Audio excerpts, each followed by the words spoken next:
Ustadz, saya ada kebiasaan setiap berangkat dan pulang kerja selalu mencium istri saya.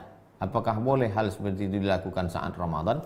Assalamualaikum Ustadz. Waalaikumsalam warahmatullahi wabarakatuh. Apa keutamaan malam nuzul Quran?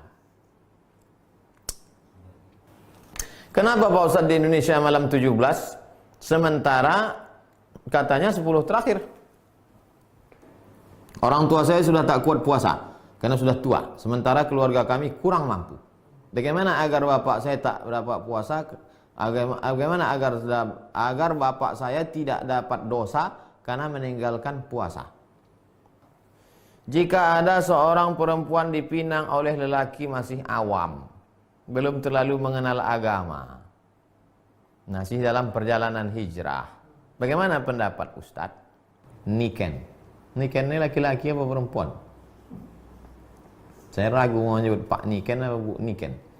Assalamualaikum Ustaz. Waalaikumsalam warahmatullahi wabarakatuh. Apa keutamaan malam nuzul Quran?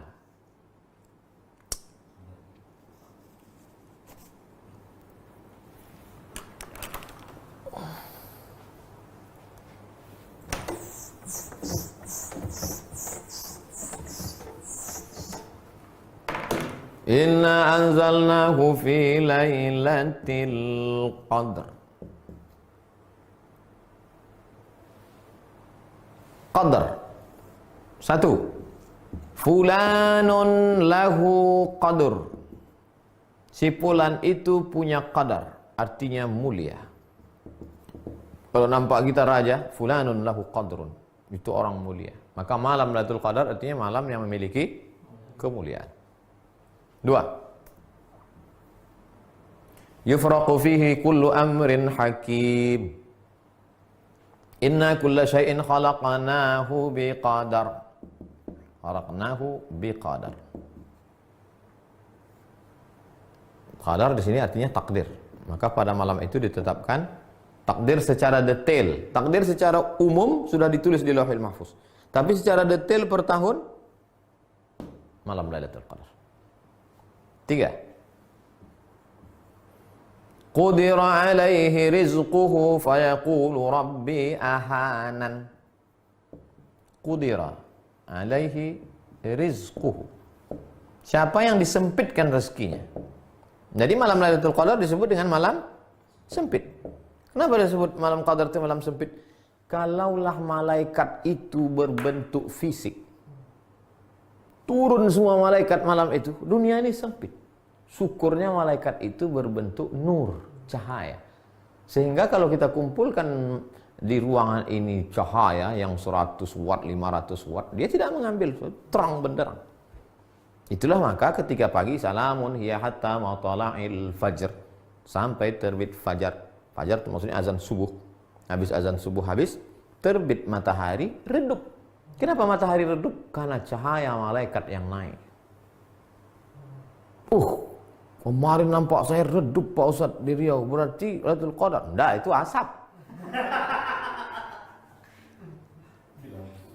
Nah, 3. 4. Kata Nabi SAW, dulu ada orang zaman Bani Israel, zaman Nabi Musa alaihissalam, 4 orang.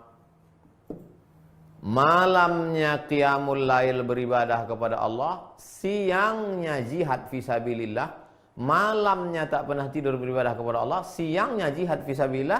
80 tahun tidak pernah buat dosa tarfata ainin, walaupun sekedip mata, tak pernah buat maksiat.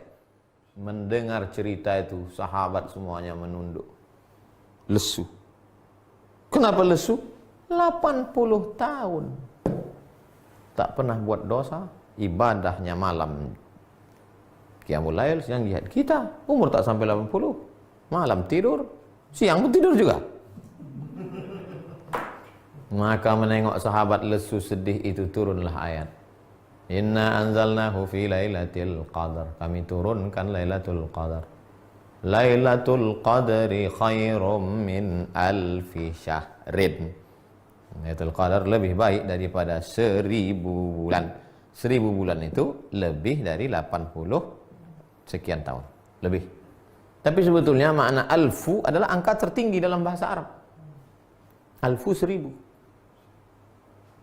Makanya parfum yang paling wangi 1000 bunga, kata dia, alfu zahra. Ada paling 2-3 helai aja yang petik. Apa ini? Alfu zahra, katanya, 1000 bunga.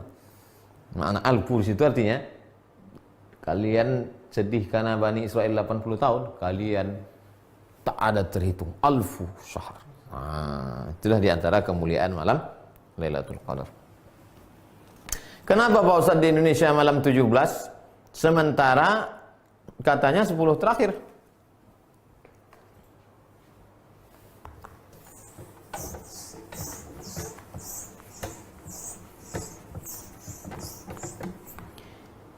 Inna anzalnahu fi lailatin mubarakah. Kami turunkan Al-Quran itu pada suatu malam yang penuh berkah. 2. Inna anzalnahu fi lailatul qadr. Kami turunkan pada malam qadar. Satu malam itu berapa? Satu tahun itu berapa malam? 360 malam. Malam yang mana? Diperkecil lagi. 360 malam diperkecil lagi. Syahrul Ramadan alladzi unzila fihi al-Qur'an. Diperkecil menjadi 30 malam. Maka tereliminasilah 330. Tinggal 30. Dari yang 30 malam itu malam yang mana? Maka buka kitab tafsir Ibnu Katsir dalam surat Al-Qadar. Ada pendapat mengatakan malam pertama, ada pendapat mengatakan malam ketiga, ada pendapat mengatakan malam kelima, ada pendapat mengatakan malam ke-9, ada pendapat mengatakan malam ke... Terus pendapatnya mengatakan malam 17. Di antara yang berpegang itu adalah mazhab Syafi'i.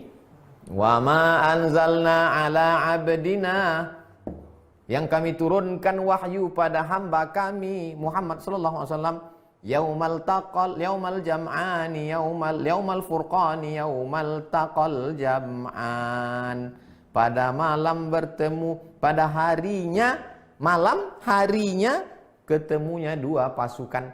Kapan ketemunya dua pasukan itu? Tanggal 17 Ramadan. Itulah dalil dia turun tanggal 17 Ramadan. Lalu yang mengatakan 10 terakhir dari hadis, taharru lailatul qadri fil ashril awakhir min Ramadan. Carilah Lailatul Qadar pada malam terakhir Ramadan. 21 ramai iktikaf masjid, 22 kosong. 23 full, 24 mall.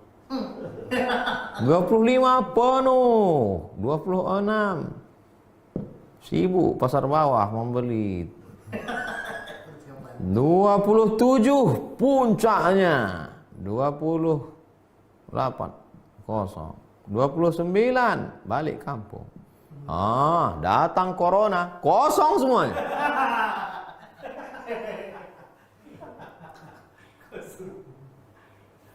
Lalu kemudian diperkecil lagi menjadi 10 berdasarkan kata Nabi. Karena Rasulullah SAW pada Nabi SAW pada malam 10 terakhir Ramadan, aiqadha ahlahu, dibangunkannya istrinya, syadda mi'zarahu, ikat sarungnya, maksudnya dia balik lebih banyak beribadah, iktikaf. Itulah dalil yang mengkhususkan 10 terakhir. Malam 27 hadis Nabi. Tapi ini semuanya adalah prediksi. Buka tafsir Al-Kabir Imam Fakhruddin Ar-Razi, tafsir Ar-Razi, Mafatihul Ghaib, kunci-kunci ghaib, pada ayat surat Al-Qadar.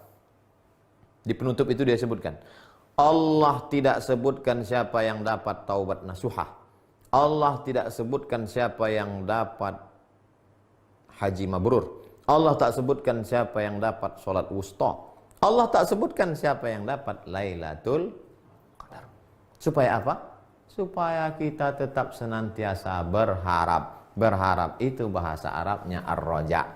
Ar-raja adalah salah satu stasiun mendekatkan diri kepada Allah Subhanahu wa ta'ala. Bayangkan kalau ditetapkan waktunya. Lailatul Qadar itu adalah malam 11. Maka malam 11 itu ajalah orang ramai. Malam lain kosong. Atau ada satu orang yang dapat ilham malam-malam. kau sudah dapat Lailatul Qadar. Sampai mati tak ke masjid lagi. Pak Haji tak ke masjid. Udah dapat Lailatul Qadar dah. Jadi apa rahasia di balik disembunyikan Lailatul Qadar? Supaya kita hidupkan malam dari malam 1 sampai malam 30. Malam ini malam yang ke 15. Malam Jumat. Belum ada meteor meletup lagi. Isi aja malam 16, besok malam 16, malam 17, malam 18 sampai ke malam 30. Mudah-mudahan kita termasuk yang mendapat Lailatul Qadar. Setelah mengalami Lailatul Qadar itu memangnya apa? Apakah setelah dapat Lailatul Qadar jadi orang tukang cerita di warung kopi, tukang update status sudah dapat Lailatul Qadar, atau makin takut pada Allah, atau makin ingat mati, atau makin khusyuk ibadah? Coba renungkan. Suatu malam Pak Ustadz, tiba-tiba saya terbangun jam 2. Di samping tempat tidur saya itu ada ceret. Mau saya tuangkan air, gak keluar Pak Ustadz. Rupanya malam Lailatul Qadar membeku air malam itu. Gak keluar Pak Ustadz, beku. Situlah saya dapat Lailatul Qadar. Tak berapa lama meng-WA istrinya. Jam 1 tuh aku membersihkan kulkas. Letakkan es batu dalam ceret abang tuh. Beku lah ya. Orang ini banyak mengada-ngada aja. Mengaku berjumpa Nabi Khaidir, mengaku itu ini. Itu sebetulnya dibalik itu semua untuk merenung dalam hati, apakah kau makin khusyuk, kau makin takut, kau makin wara, kau makin zuhud, atau kau jadi tukang cerita kemana kemari. Udah cerita. Perhatikan baik-baik. Perhatikan baik-baik. Kita udah 42 stasiun ini. Tanggung-tanggung ini. Ustadz, saya ada kebiasaan setiap berangkat dan pulang kerja selalu mencium istri saya. Apakah boleh hal seperti itu dilakukan saat Ramadan? Orang yang mengatakan boleh mencium istri, dalilnya adalah hadis riwayat Aisyah, wa kana Rasulullah SAW qabbala. Nabi mencium Aisyah bulan puasa. Ulama yang mengatakan tidak, Nabi boleh karena Nabi bisa mengontrol hawa nafsunya. Kau tak terkontrol, takut dia lepas. Apalagi akad nikahnya baru kemarin 1 Ramadan. Berapa banyak orang tak bisa menahan hawa nafsu, melakukan hubungan pada siang Ramadan itu, berpuasa 2 bulan berturut-turut, bukan tahun tanggung. Yang jalan tengah, kalau dia bisa menjaga hanya sekedar kasih sayang, boleh. Tapi kalau yang tak bisa, maka dia jaga dirinya. Itu tentang mencium istri pada bulan Ramadan.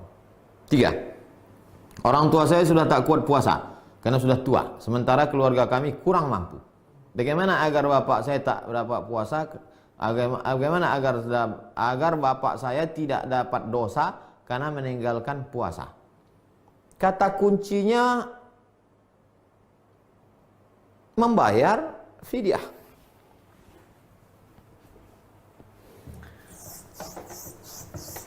Faman kana minkum maridan, siapa yang sakit, au ala safarin, atau musafir, fa'iddatum min ayyamin ukhar, ganti di hari yang lain. 2. Wa 'alal ladzina yutiqunahu, bagi yang tak sanggup puasa karena tua renta atau karena sakit tak sembuh-sembuh sampai meninggal, fidyatun, bayar fidyah. Pilihannya cuma 2 aja Bu, Pak. Pertama, ganti atau yang disebut dengan qadha, atau bayar fidyah. Bayar fidyahnya adalah 1 hari makan fakir miskin. Nah, itu tadi bapak tua. Bapak tua tak mungkin qadha, tak bisa. Nanti Syawal, Zulqa'dah, Zulhijjah dia bukan makin muda, makin tua. Makin tak bisa. Kalau begitu dia bayar fidyah. Yang jadi masalah Pak Ustadz, kami kurang mampu. Nah, kurang mampu kalau begitu, anak-anaknya ini masuk kategori mana? Apakah anaknya ini masuk fakir? Tidak. Karena di situ mampu dia, cuman kurang mampu. Kalau begitu miskin. Apakah kami miskin Pak Ustadz? Berapa standar hidup? Ma'ruf, urf. Tak sama standar hidup di Papua dengan di Sumatera. Sumatera pun tak sama antara Lampung dengan Riau. Seandainya Pekanbaru standar hidup, misal, sekarang berapa upah minimum regional? 2.750.000. Sementara anak si bapak ini hanya gajinya sebulan ambil upah 1 juta. Maka kalian tidak wajib membayar fidyah. Malah kalianlah yang menerima zakat fitrah. Sampai kapan nih Pak Ustadz? Sekarang kau cuma dapat gaji 1 juta. Ya, maka kau tak bayar fidyah bapakmu, malah kaulah yang menerima zakat fitrah. Wah, akhirnya orang pun membayar zakat fitrah lah. Mulai besok 15, 16, 17 membayar zakat fitrah kepada engkau. Pas hari Kamis, tanggal 23 nanti hari apa? 23 Mei.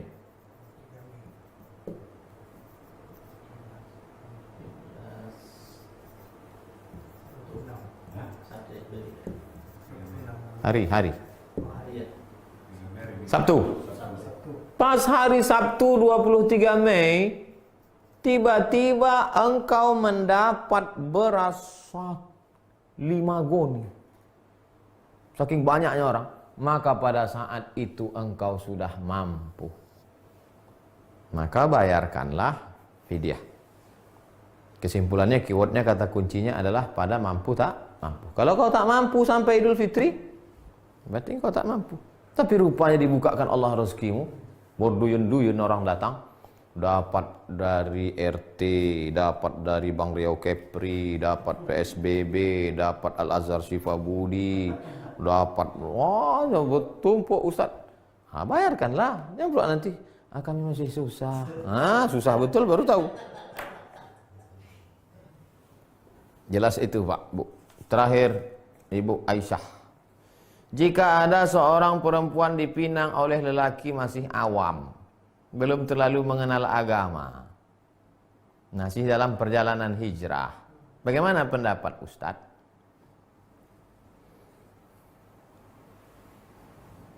Ma khaba man istakhara ma wa ma nadima man istasyara. Tak sia-sia orang yang mau istikharah dan tidak akan rugi orang yang mau minta pendapat orang lain. Coba telusuri lagi orang ini. Ada TV orang ini tahu. Dan dia tahu bahwa diri dia tahu. Ikuti dia. Berarti dia orang berilmu. 2. Dia tak tahu bahwa diri dia tahu. Sebetulnya dia berilmu, tapi dia tak tahu bahwa diri dia tahu. Dia seperti orang yang tidur, bangunkan dia. 3. Dia tahu bahwa dirinya tak tahu. Sadar dia bahwa dia orang tak tahu. Dan dia mau belajar. Ajari dia. Yang 4. Dia tak tahu bahwa dirinya tak tahu. Rajulun la yadri annahu la yadri. Kalau dia masuk tipe yang 4, baguslah kau cari laki-laki lain. Telusuri dia baik-baik. Mudah-mudahan dia termasuk salah satu dari yang 3 tadi. Kalau dia nampaknya tak tahu, dan dia sadar dirinya tak tahu, dan dia ingin mencari tahu, insya Allah beruntung. Sifat laki-laki yang dipinang, yang diterima pinangannya 2. Idza ja'akum man tardawna dinahu, agamanya kau suka, taat dia. Wa khuluquhu, baik akhlaknya. Baik akhlak tak cukup hanya ketika dia datang. Waktu datang tangannya begini. Kau ditengok dari gayanya, lalat pun tak mati dipukulnya. Tapi tanya juga kawan-kawan dia. Karena ada kawan dia sekolah tanya, kau kenal sama si ini. Yang FB-nya itu, di update-nya itu ceramah Ustaz Somad aja terus. Oh, itu memang baik itu. Baik, bukan main baik. Kalau sama itu terimalah katanya. Mudah-mudahan dipertemukan Allah. Terima kasih jamaah yang dimuliakan Allah.